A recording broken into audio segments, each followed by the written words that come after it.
وتعادل محمد فيليكس في الدقيقة 73. دول معانا هدفي المباراة. عصام عبد العاطي في الدقيقة 36 بيتقدم لفريق المصري البورسعيدي، وكانت المباراة أقرب للنادي المصري في شوطها الأول، ولكن كابتن كمال عثمان يغير من صفوفه ويبدل الأحوال ويدفع بالثلاثي محمد أبو حديد ومحمود النادي وكوابينا يارو عشان يقلبوا الشوط الثاني تماما، ويتعادل فريق الإنتاج الحربي بهدف ولا أروع لمحمد فيليكس في الدقيقة 73. يعني وإن كان خطأ مشترك من أحمد الشناوي وبرضه أيمن سعيد المراقب الأول للعارضة، فتعادل مستحق الفريق الإنتاج الحربي، وإن كانت المباراة لا ترقى للمستوى الفني الجيد. ده طبعا هنشوف دلوقتي الضربة الركنية.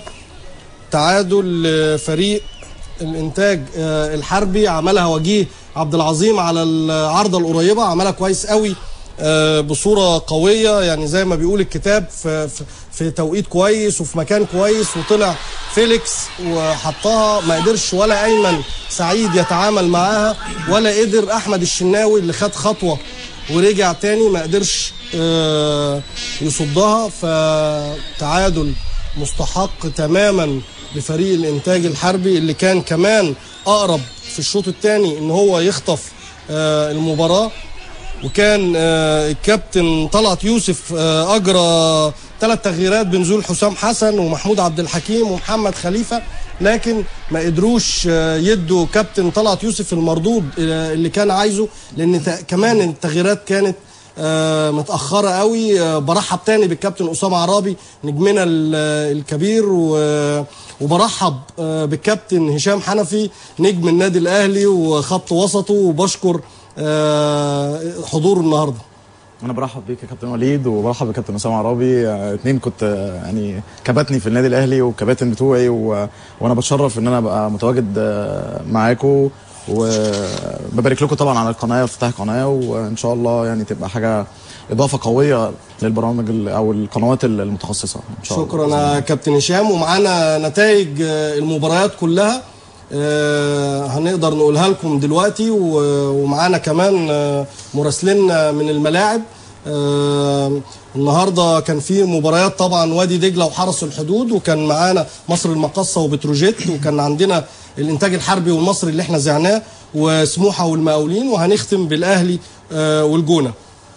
كابتن اسامه، قبل ما تجهز النتائج، شايف ازاي الشوط الثاني لفريق المصري والانتاج الحربي؟ الشوط الثاني بداياته كان سيطره من النادي المصري، فرص متتاليه ضايعه، ويمكن واحنا قاعدين نتفرج وليد قلنا اللي مش هيستغل الفرص ممكن جدا يتعاقب، وده اللي حصل. ان النادي المصري في بدايه الشوط الثاني في الدقيقه 46 في فرصه خطر جدا، انفراد لايهاب المصري اضحى، ثم كره لعصام عبد العاطي صدها نادر سعد، ثم كره حلوه جدا من ايمن سعيد شالها نادر سعد من على العارضه. يعني فرص متتاليه لغايه الدقيقه 65. في اخر 25 دقيقه النادي الانتاج الحربي رجع للقاء، وتغييرات ادت نشاط لنادي المقاولين النادي الانتاج الحربي، سواء محمود النادي كابتن كمال عثمان، سواء محمود النادي، سواء محمد ابو حديد، سواء كوابينا يارو لما نزل مكان احمد سعيد ميدو. نادي المصري استسهل اللقاء مع احداثه، يعني الشوط الاولاني هو المتفوق جاب جون، الشوط الثاني ربع ساعه او 20 دقيقه مسيطر وفرص متتاليه،